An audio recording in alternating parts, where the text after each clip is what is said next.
o aquecimento global é fruto de causas naturais ou da intervenção do homem? E por que o carbono tem sido usado como métrica nessa discussão e no impacto nas economias globais? E para me ajudar a responder esse e outros questionamentos, eu recebo aqui um convidado muito especial. Vou falar aqui um pedacinho do seu currículo, né? Ele é formado em Direito pela Universidade de Brasília, bacharel em Direito, mestre e doutor em Direito pela Universidade de Harvard, professor na Escola de Economia da Fundação Getúlio Vargas em São Paulo e da Fundação Getúlio Vargas de Direito no Rio de Janeiro. E exerceu diversas funções no governo federal, incluindo secretário de Desenvolvimento Sustentável e secretário de Ações Estratégicas da Secretaria de Assuntos Estratégicos da Presidência da República. Doutor Daniel, seja muito bem-vindo ao Campo em Prosa, o podcast do Sistema FamaSul, para tentar me ajudar e levar ao máximo de pessoas possível essas reflexões sobre o clima no mundo. É um prazer participar desse diálogo com você e com todos aqueles que nos acompanham. Muito obrigado pela sua presença. O Daniel veio aqui a Campo Grande participar de um encontro muito importante, que é o Fórum Pré-COP, onde discute aí o papel da pecuária nessa discussão toda e como a gente vai colocar a pecuária na discussão da COP 30 no final desse ano aqui no Brasil.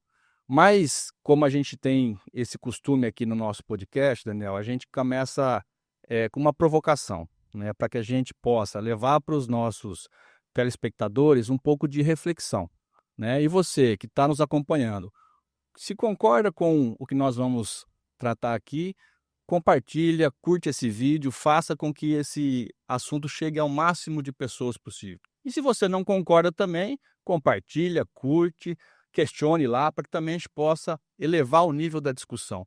E eu acho que esse é o nosso objetivo, o objetivo do Sistema FamaSul, levar conhecimento e informação de qualidade sobre o agro brasileiro para o máximo de pessoas possíveis. Então, tentando voltar aqui à nossa contextualização, Daniel, e agradecendo mais uma vez aqui, você tem se destacado aí nacionalmente e fora do Brasil também como uma referência quando se fala em carbono, quando se fala em discussão de transição energética, né, e como o Brasil tem se posicionado, seja como oportunidades ou desafios, em especial para o agro brasileiro. Nesse contexto, como que o agro pode ter a oportunidade de transformar, às vezes, um conceito que está ultrapassado em oportunidades para nós? E aí fica à vontade para contar um pouquinho para nós sobre esse tema. Bom, obrigado mais uma vez, é sempre um prazer dialogar sobre o agro, sobre o Brasil e a temática da transição verde, como ela é conhecida e debatida no mundo. Então nós estamos vivendo agora, a meu ver, um ciclo de discussões climáticas e econômicas que se tornou uma grande bandeira de debates, de negociações e de tensões no mundo. Não é a primeira vez que esse ciclo chega com força e começa a pautar as discussões, muitas vezes ganhando ascendência sobre outras questões sociais, econômicas e políticas. Isso aconteceu, por exemplo, com grande ênfase na década de 60, depois outra vez na década de 90, quando aconteceu a Eco 92, que deu origem a essa cúpula do clima e a partir daí os encontros anuais. Aconteceu outra vez em 2015, quando o mundo celebra o Acordo de Paris e pela primeira vez os países em desenvolvimento como o Brasil se comprometem com a sua transição econômica rumo a uma agenda neutra em carbono. E agora chega outra vez com imensa força e a COP 30, que vai acontecer esse ano, é um desses palcos em que essa agenda será outra vez colocada com uma grande prevalência, uma grande prioridade, embora haja resistências no mundo. Agora, em cada uma das etapas dessa discussão, existem temas que ascendem como uma prioridade sobre as demais, né? Então, na década de 60, esse tema nasce como um problema antieconômico. Então, se existe um problema ambiental, a culpa é da economia. Nós temos que escolher. Ou nós vamos crescer, ou nós vamos proteger o meio ambiente. Assim nasceu as discussões e uma dicotomia entre desenvolvimento e meio ambiente. Um movimento de ONGs de um lado, que tinha como bandeira central o decrescimento, degrowth, a palavra em inglês, que se popularizou, que inclusive ganhou muitos adeptos em áreas de pensamento relevantes até hoje, mas que foi sucedida por uma espécie de contra-reação de movimentos de setores e atividades industriais, econômicos, pela bandeira firme do combate à miséria e desigualdade de países em desenvolvimento, que culminou na década de 90, no evento no Rio de Janeiro, afirmando 3 princípios básicos da discussão climática no planeta. O primeiro, a prioridade do ser humano. O segundo, a prioridade do desenvolvimento. E terceiro, a soberania nacional para decidir como gerir suas políticas públicas e como implementar as suas políticas ambientais. Foi um resumo e onde foram... Isso é a década de 90 e o marco constitucional da agenda climática que hoje existe no mundo. Ela nasceu no Brasil em 1992. Esse foi seu marco de fundação. Que, aliás, até me permita um leve desvio, na época existia uma grande preocupação, como hoje, com a agenda energética. Porque já se sabia, com dados do momento, que a maior parte das emissões de gás de efeito estufa que aconteciam no mundo tinham origem na queima de combustíveis fósseis, sobretudo pelas indústrias movidas a carvão da Europa e dos Estados Unidos. E, portanto, para combater o problema do clima, a gente precisava encontrar uma solução ou uma alternativa para a energia dos ricos. E naquela época se chegou a colocar em discussão e a agricultura nessa história. E diz lá, esse pacto estabelecido em 1992, em um documento chamado Acordo do Clima e Desenvolvimento, que a agricultura é vítima das mudanças climáticas do planeta. Desde essa época já existia isso testificado, já estava colocado... Escrito, justamente porque ela é uma espécie de indústria a céu aberto, que lida diariamente com a natureza. E se há mudanças no equilíbrio do clima e da natureza, isso aumenta a complexidade da produção e muitas vezes ameaça a sua própria produtividade, sobretudo nos países mais pobres. Então se dizia assim, a agricultura se preocupa com a agenda do clima porque nós temos a prioridade do ser humano, do combate à pobreza e do desenvolvimento nacional. Em particular em países e regiões muito pobres, como a África, que ainda lutam para garantir a alimentação básica das pessoas. E é por isso que a agricultura foi tratada ou recepcionada dentro dessa reflexão. Agora, o horizonte de diagnóstico, de culpa e de responsabilidade era muito claro nessa época. Mas eu estou fazendo essa breve introdução, Lucas, porque hoje nós estamos vivendo um outro momento histórico, de um outro ciclo, com uma outra característica. E este é um ciclo em que, pela primeira vez na discussão climática global, a agricultura está começando a ser trazida, me permita a expressão, para o banco dos réus. Sendo tratada não mais como uma vítima que pode ser atingida e, portanto, prejudicada, mas como um setor corresponsável pelos problemas do clima do planeta. Aonde se perdeu esse conceito? Em que momento que nós deixamos de ser vítimas e passamos a ser vilão?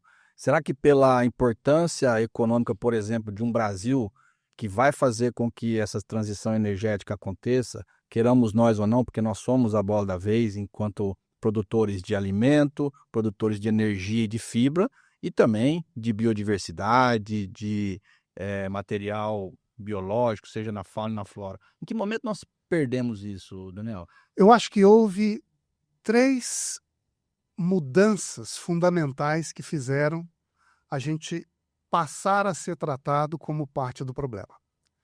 A primeira mudança acontece quando a agenda climática passa a ser um compromisso de todos os países do mundo. E nos países mais ricos, a maior parte das emissões de gás de efeito estufa estão ligadas à energia suja. Mas a vasta parte da economia nos países em desenvolvimento estão ligados ao uso da terra. A segunda mudança acontece quando o mundo começa a buscar atalhos para assegurar o equilíbrio do clima. Então, nos últimos 10 anos, começa a se formar uma percepção de que a gente não está conseguindo fazer as mudanças necessárias no setor de energia para garantir que a temperatura não se altere. Então, é preciso buscar alternativas. Entre essas alternativas, eis que surge um novo gás, que já era conhecido, mas nunca tinha sido tratado com grande atenção: o metano. E o metano tem uma característica que de imediato liga a luz amarela, porque uma molécula de metano tem o potencial de aquecimento de 28 vezes maior do que uma molécula de CO2. Logo, se a gente combate o metano, a gente consegue antecipar o cumprimento das nossas metas climáticas no planeta. Aí vem o segundo passo dessa equação. Onde que estão as emissões de metano? E ali por volta de 2020 e 2021, dois estudos, um publicado pela FAO, o Braço Agrícola da ONU, e outro publicado pela UNEP, o Braço Ambiental da ONU, sugerem que a agricultura é responsável, em um dos estudos diz 40%, em outro dos estudos diz metade das emissões do metano do mundo. Mas ambos dizem, desse percentual, 80% das emissões têm a mesma origem, a pecuária. Logo, se o metano é um atalho para resolver os problemas do clima, e se o boi é o grande emissor de metano da agricultura, está aqui o alvo e a maneira que a gente deve trabalhar para conseguir resolver o problema do planeta. E é nesse momento que nós temos aqui o comprometimento de países em desenvolvimento, a organização de um novo alvo e as brigas comerciais de países temperados que morrem de medo de produtores no mundo tropical pela sua pujança e capacidade de produzir alimento barato, que se juntam para criar esse horizonte que nós estamos vivendo agora.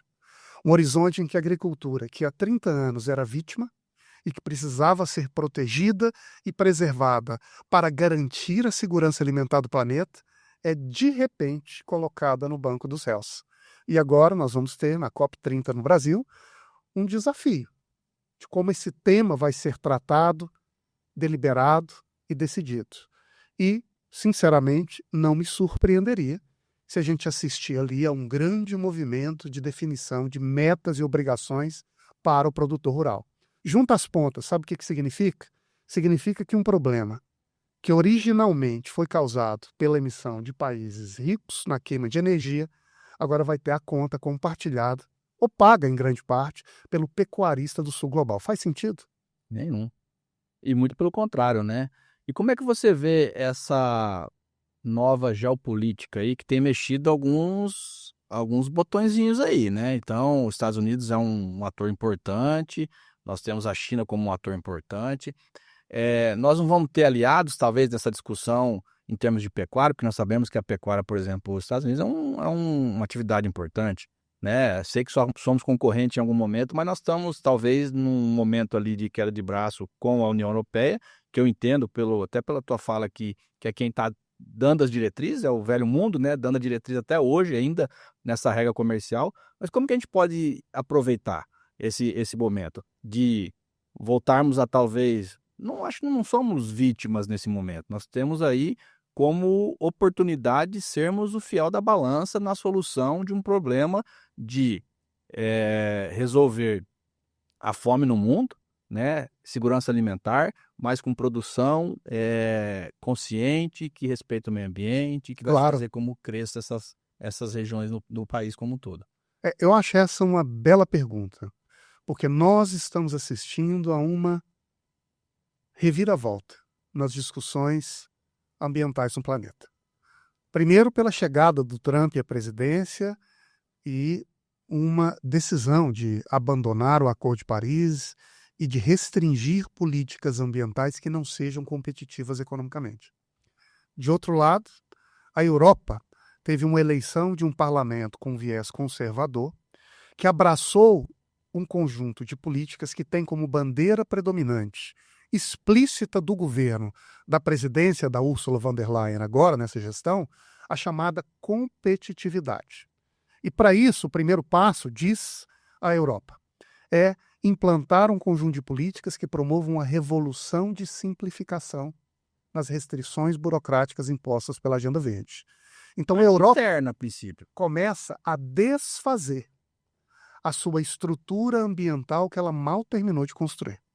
E se ela, que era o horizonte de referência, que impunha um script do que o mundo deveria abraçar, já não parece seguir o mesmo repertório, é natural nesse ambiente que nós passemos a rediscutir qual é o papel da Agenda Verde no mundo.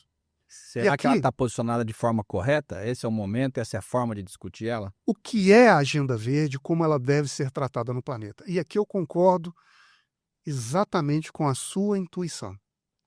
A Agenda Verde ela é importante como um instrumento de competitividade. E se ela for vista desse modo, aqui na realidade brasileira, sobretudo no centro-oeste brasileiro, o que nós temos é uma capacidade incomparável de promover um casamento de uma multidão de competitividade com um grande mecanismo de proteção ambiental e de prestação de serviços ambientais. Aqui no nosso território, com as nossas características naturais, com a nossa história de produção, com as técnicas e tecnologias que já são conhecidas, embora estejam ainda sendo disseminadas, nós já temos muito mais do que um exemplo. Nós temos uma realidade que prova como sustentabilidade e produção caminham de mãos dadas. Agora, o mundo precisa reconhecer isso. Então, nós fomos forjados, né, nessa forma, né? A agricultura brasileira, o agro brasileiro foi forjado nessa condição de legislações mais restritivas em detrimento aos nossos principais adversários ou concorrentes, vamos usar o termo correto, né? Falta de estímulos muitas vezes ou desestímulos ao setor produtivo aqui primário, agricultura, pecuária, né? Nós tínhamos aquela pecha ainda que a indústria é algo desenvolvido, o agro é atrasado, que não é verdade, né? Nós temos visto aí o crescimento das agroindústrias trazendo desenvolvimento para as regiões mais centrais do país. Mas como que a gente consegue virar essa chave? Porque eu entendo que até hoje tem muita gente que talvez nos acompanhe aqui, esteja tendo a oportunidade de conhecer esse assunto pela primeira vez, acredita que o arroto do boi ou o pum do boi é o responsável pelo aquecimento global no mundo e que o Brasil é o principal causador desse problema.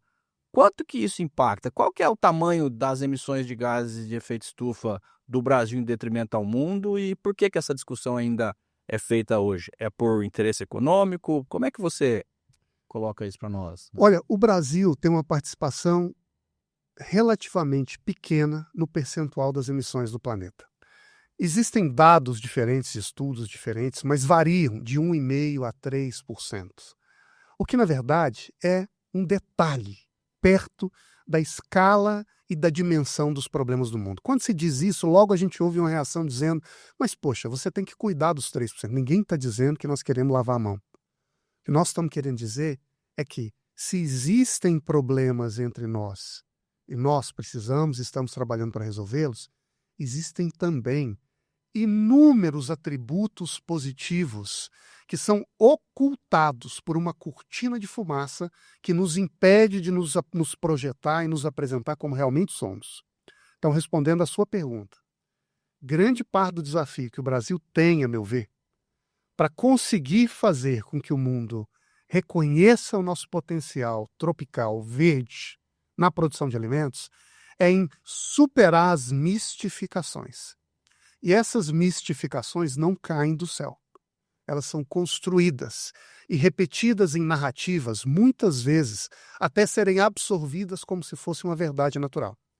E na base dessas mistificações está com grande frequência o uso de padrões de referência importados, que são meia-verdade lá na sua origem, mas não entre nós. Não em clima tropical, como é o nosso caso aqui. Não na nossa realidade, não nas nossas atividades produtivas, não com as nossas características socioeconômicas.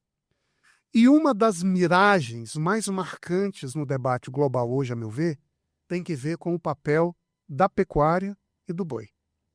Então nós vimos nos últimos anos, justamente nessa corrida contra a mudança do clima, a busca de vilões.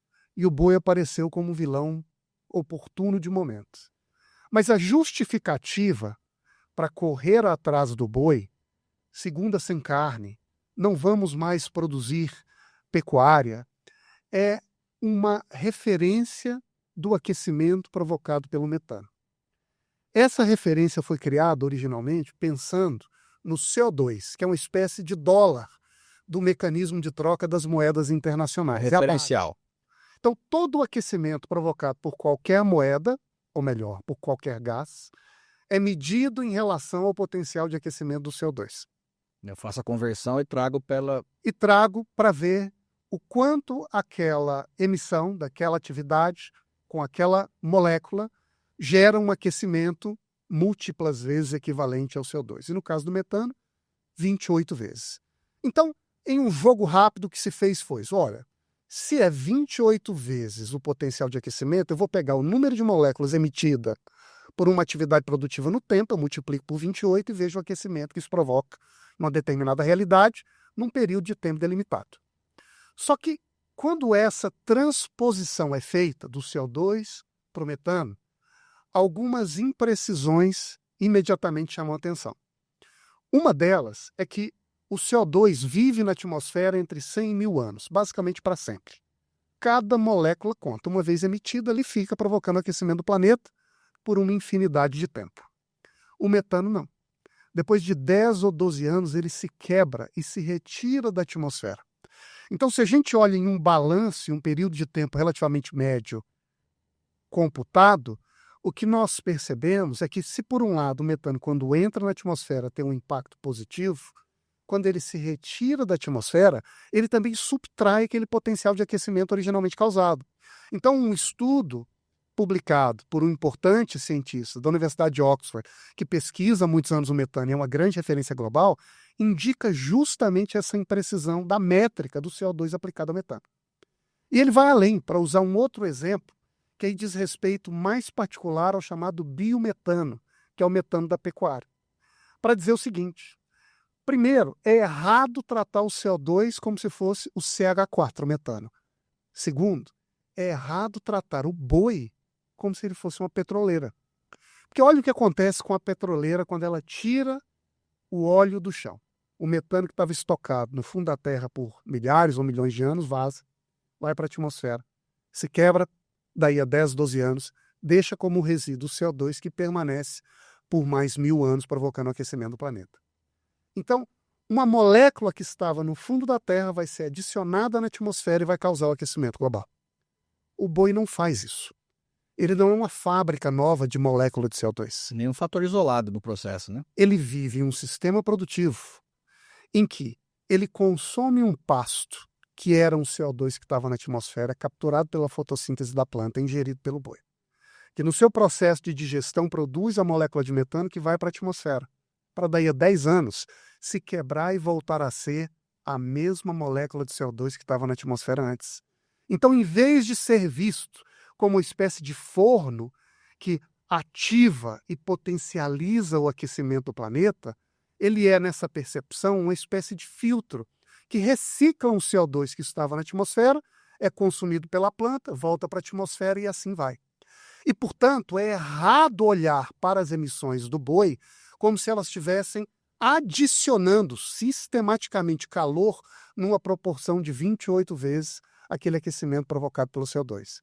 Mas aqui, para terminar, tem um adicional nessa história que ainda precisa ser aprofundado e compreendido. É que, se é verdade que o boi é parte de um sistema produtivo que recicla, também é verdade que essa reciclagem ela depende da qualidade do pasto em que o boi está. E se o pasto cresce rápido, se existe uma área degradada que é recuperada, se há uma combinação de lavoura com pecuária e, quem sabe, com floresta, tudo isso significa que o processo de produção do boi vai ser acelerado. Um boi que demorava um tempo vai ser agora abatido com 20% de tempo de economia, o que significa uma redução das emissões de metano. E quando a gente calcula o todo, o resultado dessa história é que esse sistema produtivo não é um forno, não é um filtro, mas ele é negativo. Ele é uma espécie de geladeira da atmosfera, que não coloca um CO2 ou um metano novo na atmosfera, mas ao contrário, contribui para esfriar, retirando um gás que estava na atmosfera e colocando em forma fixa ou sólida na raiz das plantas, no caule das árvores ou no próprio pasto bem manejado. E, portanto, se é verdade que alguém planta uma árvore e gera um benefício ambiental e deve ser remunerado por isso, o boi, nessa reflexão, é uma espécie de árvore que está perambulando pelo pasto e, do mesmo modo, deveria ser reconhecido e premiado pelo serviço ambiental que contribui com o planeta. Esse é um paradigma que nós temos que vencer, mas pelo que eu estou entendendo, na ciência isso já é um consenso ou está sendo pavimentado para ser um consenso, e talvez aqui na nossa conferência COP aqui no Brasil a gente tenha a oportunidade de colocar isso para mais pessoas, em especial para fazer com que isso chegue à sociedade como um todo, aos formuladores de política pública, para fortalecer essa tese e não enfraquecer ou denegrir um setor que, na sua bela explicação aqui, mostra que é um setor decisivo para combater aí o aquecimento global, que é a primeira pergunta que eu fiz aqui, provocando a nossa audiência aqui, que nós temos essa oportunidade. E aí, Daniel, não sei o quanto você conhece as estratégias de Mato Grosso do Sul, mas eu vou aqui até para dividir com você e com nossa audiência. Mato Grosso do Sul, por uma decisão do Estado, do governo do Estado, decidiu e protocolizou isso, que Mato Grosso do Sul vai ser Estado carbono neutro até 2030, antecipando inclusive as metas do governo federal ou do Brasil. E vem fazendo uma série de ações em relação a isso, né? Nós, enquanto entidade aqui, Federação de Agricultura e o Senar, temos auxiliado os produtores rurais para a adoção de tecnologias que aumente a produtividade e, portanto, diminua o seu tempo útil ali e consiga produzir mais em menos tempo, né? Isso é um ganho fantástico, né? Nós temos aqui o caso de uma política pública, que é o Precoce MS, incentivando a adoção de tecnologias, né? Recentemente, e o Estado lançou aí um fundo Clima Pantanal, né, incentivando o PSA, pagamento de serviços ambientais, aos produtores que tenham ou excedente de vegetação nativa, de acordo com o que a lei obriga ele a ter, mas também nós acabamos de aprovar agora e vimos uma iniciativa de pagamento por biodiversidade, algo que era inimaginável há pouco tempo, né? Então, nós temos o pagamento por serviços ambientais convencional, crédito de Uhum. carbono ou outras coisas que a gente já sabe que existem, e o produtor desconhece, mas está indo atrás. Crédito de biodiversidade, e você me trouxe aqui mais uma possibilidade futura de crédito, que é o boi lá que está sendo manejado de uma forma mais eficiente, passar a ser contado também, contabilizado como um serviço ambiental, pagamento por serviços ambientais, né? E eu falo, o produtor, por essência, ele é um ambientalista, consciente ou inconscientemente. E ele vai passar a ser consciente cada vez mais quando esse ativo for negócio, né? Quando esse ativo valer dinheiro para que ele possa, além de produzir energia, produzir alimento, produzir fibra, passar a produzir biodiversidade.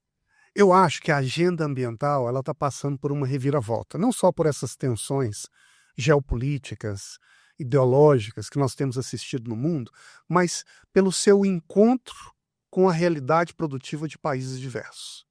Então, quando a gente olha lá na origem da agenda ambiental no mundo, e como quase tudo são partes do direito e da governança que nasceram em países temperados, eles olhavam para a agenda ambiental na linguagem econômica como uma externalidade. Então, o meio ambiente é a exceção da economia. Onde termina a economia, começam os ruídos, que precisam ser controlados. Então, para controlar essas externalidades, nós criamos um conjunto de punições. Surge, então, a agenda do comando e controle. Não pode, é proibido. Pare, vou te multar, vou te prender. E assim essa agenda avança e se espalha por diversas áreas da economia e da sociedade. Mas quando ela se encontra com a realidade de regiões diversas do mundo, como no mundo tropical, a gente começa a perceber que a dinâmica econômica, em algumas circunstâncias, gera uma externalidade negativa. Uma fábrica que usa um combustível poluente, que vai emitir uma fumaça que pode provocar uma contaminação da cidade e que precisa ser controlada e, eventualmente, bem gerida com mecanismos policiais. Mas a gente também identifica aqui entre nós que a atividade econômica eficiente gera externalidades positivas. E uma das características ímpares do agro brasileiro, não é de hoje, é desde sempre, como você disse, é que ele é uma espécie de máquina de geração natural de serviços ambientais. E que, portanto, nós temos aqui essa condição particular em que o agricultor e o pecuarista, na medida em que produzem com mais eficiência, eles também contribuem para gerar benefícios ambientais para nós e para o mundo. E alguns exemplos nos ajudam a identificar e perceber isso. Eu acho que talvez o mais evidente é olhar em qualquer saca de soja ou de milho que sai do Brasil e entra no exterior. Essa saca carrega consigo, lá da sua origem, pelo menos 20% de serviços ambientais atrelados à biodiversidade da reserva legal embutido nela.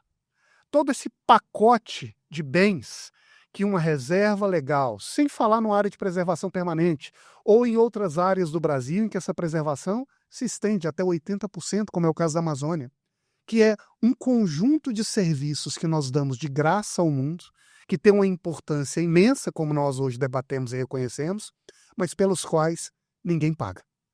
E para tratar essas externalidades positivas, o que nós precisamos não é de polícia. O que nós precisamos são de incentivos, são de prêmios, são de compensações ou pagamentos para que isso sirva como uma espécie de financiamento extra para o produtor que já provou que faz bem feito continuar a crescer, a produzir e se desenvolver.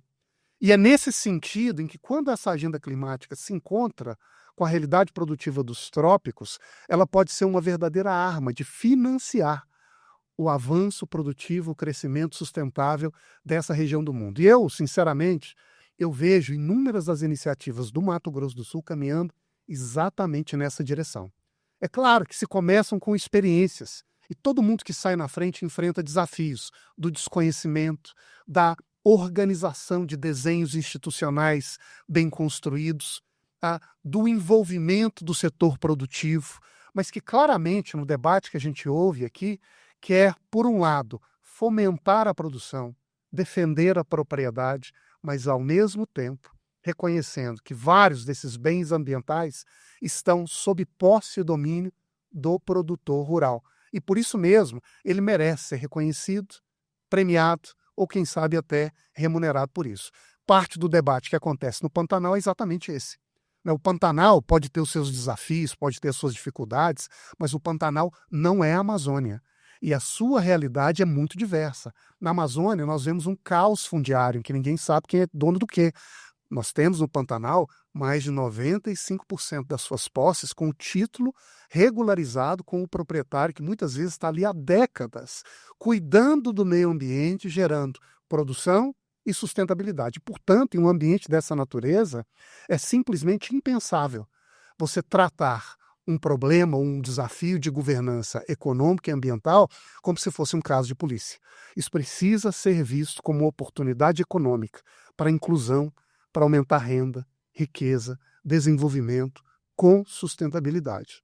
Esse ambiente a gente tem visto muito aqui, né? A gente tem, Pantanal, você deu um exemplo aqui. Nós temos relatos aí de pecuária de mais de 300 anos de ocupação desse território. E o bioma Pantanal hoje é o bioma mais preservado do Brasil, com mais de 87% preservado, na mão de 96% iniciativa privada. Né? Então, ou seja, nós temos uma convivência pacífica entre a pecuária e o meio ambiente, preservando mais de 87% desse território, como Deus colocou para nós, e a iniciativa privada. Não é parques públicos, não são unidades de conservação que o poder público cuida. Até tem também, mas a maioria é a iniciativa privada cuidando lá. Agora, as políticas públicas, quando vêm muitas vezes com essa pegada do comando e controle, ela é muito punitiva. Eu vou buscar punir aquele que não faz, mas não pensa nos estímulos para aquele que está fazendo correto, para eu trazer mais gente para esse mercado. E eu vejo ações, e tem que louvar aqui essas ações do governo do estado e do Mato Grosso do Sul como um todo, trazendo esses estímulos. Vem para cá que nós vamos estimular você a ser mais competitivo, dando crédito, dando recurso, para manter esse ativo, ativo por mais tempo, vamos dizer assim. Sabe qual é a diferença?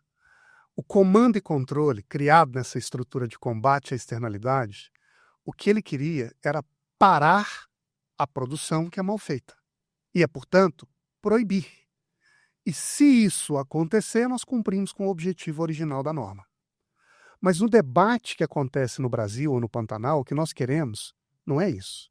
O que nós queremos é gerar o aprendizado, o crescimento e evolução. E para isso, portanto, não faz o menor sentido dizer não faça. É o contrário.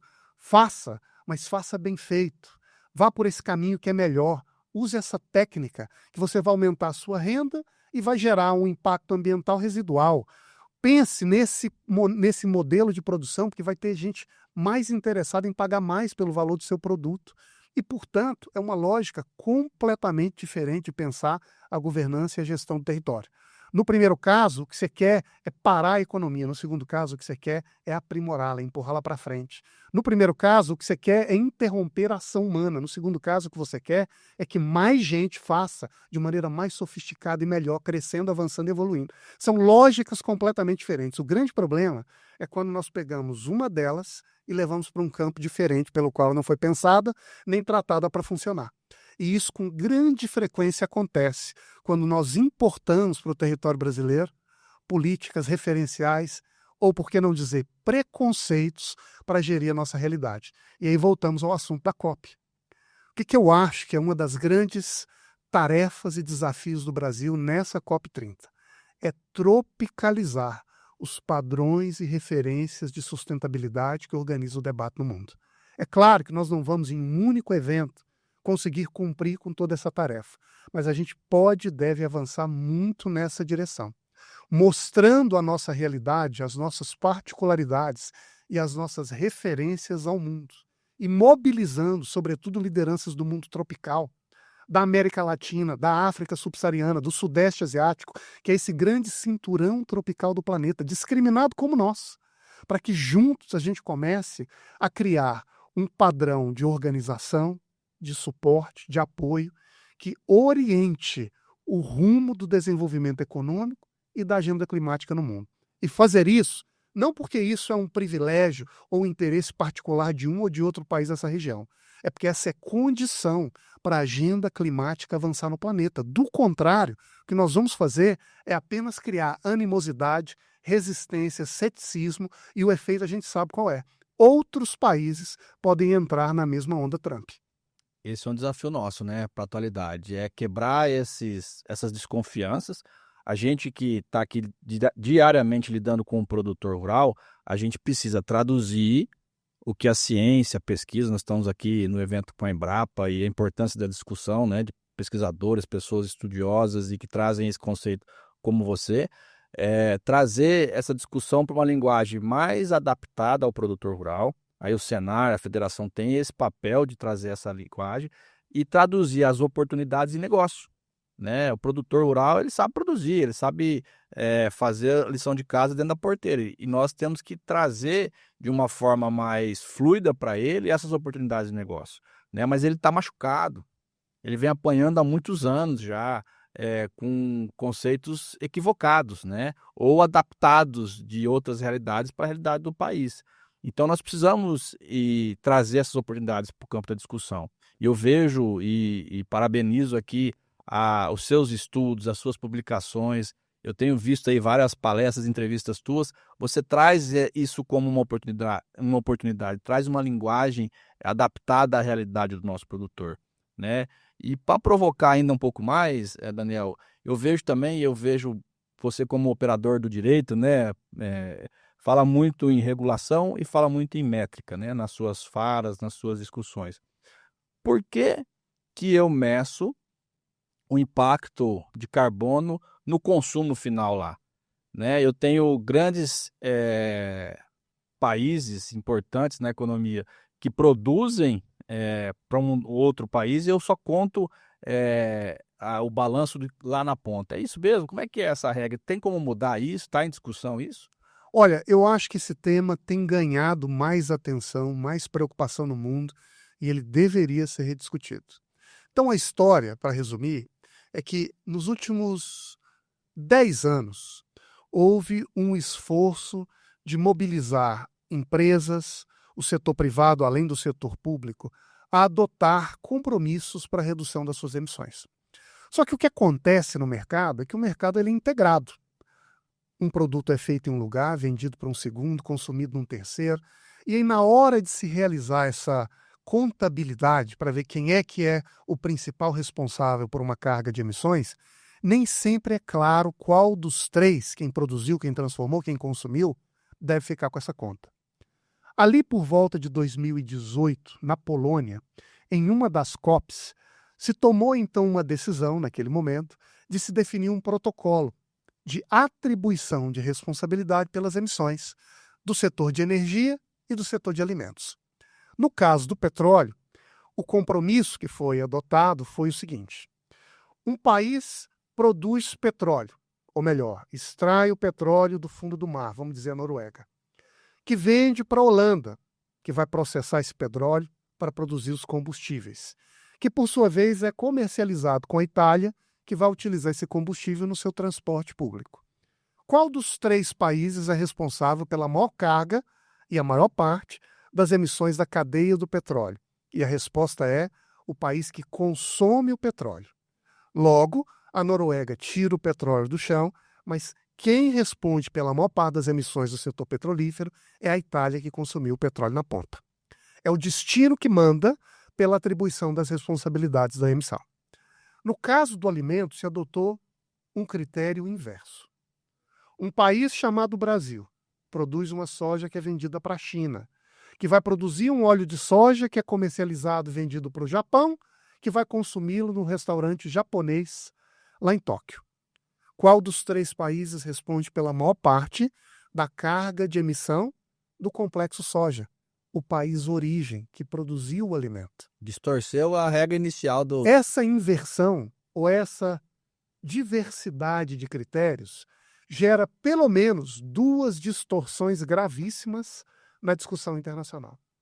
A primeira é a seguinte: hoje não importa o quanto de petróleo você tire do chão, desde que você venda para um terceiro país. Então não deveria surpreender a ninguém que as últimas duas COPs foram organizadas em países que têm na economia petrolífera a base do seu PIB. E um deles membro da OPEP, e que são grandes defensores do avanço na produção, extração e uso da energia de base fóssil. A segunda consequência nociva é que nós passamos a olhar para o produtor de alimentos, mesmo num país pobre ou um país em desenvolvimento, como um adversário do clima, a partir do momento que o primeiro agricultor tocou o solo com a sua mão, ele está provocando um risco à humanidade. Será que faz sentido essa maneira de organizar um regime de atribuição de responsabilidades pelas emissões? Ou talvez esse sistema não deveria ser justamente o oposto, em que você quer resguardar, proteger, apoiar o produtor e, ao mesmo tempo, você quer criar pelo menos uma dinâmica de transparência para dar nome aos bois e mostrar que o petróleo, uma vez extraído do chão, o fato já está dado. A questão agora é quem é que vai ficar com a conta uma vez que essa emissão vai acontecer. Então, me parece que da maneira como a gente organizou e conduziu essa conversa no passado, ela pode até ter cumprido algum objetivo histórico de imunizar, proteger, atenuar a responsabilidade daqueles países que têm a maior parte das suas emissões no setor de energia suja. Mas hoje, com o mundo em desenvolvimento inteiro envolvido na agenda climática por força do Acordo de Paris, nós vamos tratar o produtor, mesmo num país pobre, como inimigo do clima? Nós vamos condenar um agricultor familiar no interior do Quênia porque tem uma cabeça de gado no fundo do seu quintal? Não parece que isso vai parar de pé ou que isso tem prosperidade ao longo do tempo. Eu acho que esse critério ele precisa ser repensado e discutido, e isso não vai se dar apenas com um conjunto de artigos científicos publicados pela Embrapa, por valiosa que essa instituição seja. Essa mudança vai se dar com uma orquestração política de lideranças produtivas, sobretudo do mundo tropical, para questionar as referências que são adotadas lá fora. Aliás, a ciência é fundamental nessa discussão climática. Nesse caso, no entanto, não se trata de ciência. Isso é um interesse convertido em uma opção política que coloca a conta da responsabilidade em um setor produtivo e não em outro. Maravilha. Eu me senti aqui, tenho certeza que quem está nos acompanhando também, na aula magna, porque eu acho que as informações que você trouxe para nós aqui são muito valiosas e reforçam o que a gente acredita, né? E você traz a ciência para o nosso lado, mas também uma afirmação e uma estratégia geopolítica de posicionamento do país e do setor agropecuário no Brasil como sendo o defensor da causa e puxando essa bandeira, né? Então, para nós aqui, é um prazer tê-lo aqui conosco, né? A gente já passa aqui de 45 minutos de bate-papo, né? E poderíamos ficar aqui por horas e horas discutindo um pouco e trazendo esse tema para a discussão do agro. Mas eu queria aqui, Daniel, e te agradecendo mais uma vez, deixar a palavra aberta para você, para as suas considerações finais, né? Vamos pedir para colocar aqui as redes sociais do Daniel para poder acioná-lo, consumir um pouco mais desse conteúdo que o Daniel traz para nós com muita maestria, com muita informação e conhecimento de causa.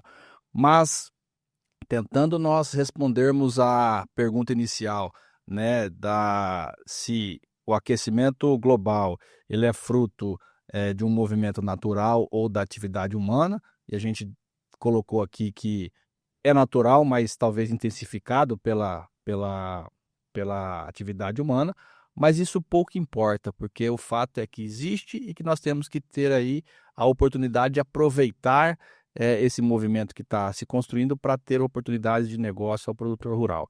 Então, assim, se você puder, eu sei que eu estou sendo um pouco amplo aqui nessa provocação, mas quais as oportunidades que nós, enquanto produtores rurais, precisamos aproveitar nessa COP30 agora e trazer e mandar um recado para o mundo todo aí? Maravilha. Eu vou fazer um comentário e tentar endereçar sua pergunta ao fim. Se a gente for olhar o que é a agricultura tropical nos últimos 50 anos, eu creio que ela pode ser resumida a 3 pilares fundamentais, ou 4.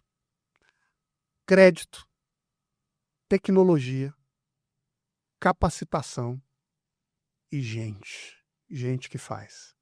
Foi a junção do acesso a recursos, primeiro público, depois privado, com assistência técnica e capacitação na ponta, com tecnologia de ponta e com o lavrador simples, que primeiro veio do sul e depois se espalhou por essa região do centro-oeste, depois já atraiu mineiros, paulistas e gente de outras partes do Brasil, que criou um terreno fértil para superar a incerteza, com coragem e ousadia, criar um país que hoje, em uma geração, é a principal referência na exportação de alimentos no mundo.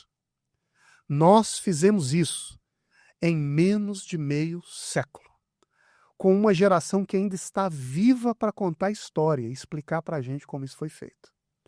E na base de tudo isso, o que me chama muito a atenção foi a ousadia e a coragem de se jogar no escuro, utilizar esses recursos para criar um mundo novo. Porque a gente criou um país novo. A agenda climática, com todo o seu debate no mundo, ela coloca diante de nós uma espécie de outra aposta, uma outra incerteza, com outros receios, inseguranças e instabilidades. A maneira de lidar com esse obscuro, a meu ver, é a mesma que pautou a nossa agricultura meio século atrás.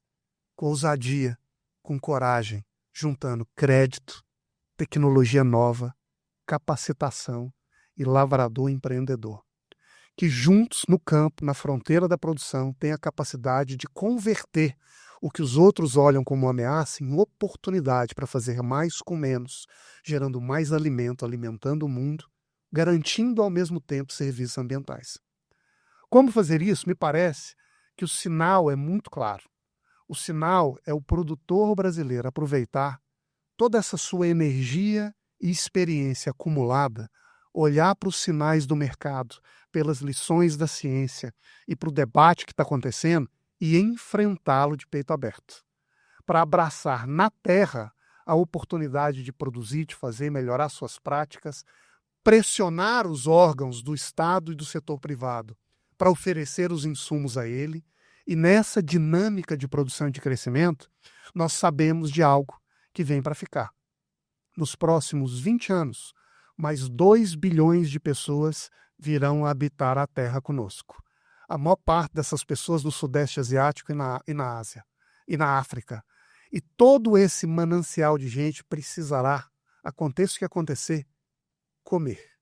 Somos nós que vamos garantir boa parte da produção, que vai assegurar a alimentação de uma parcela dessa população. Os sinais estão dados, a experiência nós temos, que a COP30 seja um momento da gente explicar essa nossa história, potencial e capacidade ao mundo, e com muito trabalho eu creio que a gente vai continuar a crescer e a continuar a ajudar o planeta, a humanidade e a nós mesmos. Queria aqui reforçar e agradecer novamente a esse bate-papo, né, de uma forma leve, muito contextualizada, e com muita informação para quem nos acompanha aqui. E se você chegou até o final desse podcast e gostou do que a gente discutiu aqui e quer fazer com que essa informação chegue a mais pessoas, compartilhe esse vídeo, curte, comenta, faça com que isso chegue ao máximo de pessoas possíveis. Se você não concorda com essa discussão ou que o professor Daniel traz para a gente aqui, também comenta, também compartilha, questiona, para que a gente possa enriquecer esse debate. Mas uma certeza eu acho que ficou aqui. Nós temos a oportunidade, enquanto agro-brasileiro, de mostrar para o mundo, nessa COP30, o quanto nós somos importantes e fundamentais nesse debate da economia verde, ou da transição energética, ou das oportunidades de um mundo melhor para todo o planeta. Então, espero aqui que nós tenhamos contribuído para essa discussão e agradeço novamente, professor, pela aula que nós tivemos aqui. Um forte abraço a você e um forte abraço a todos.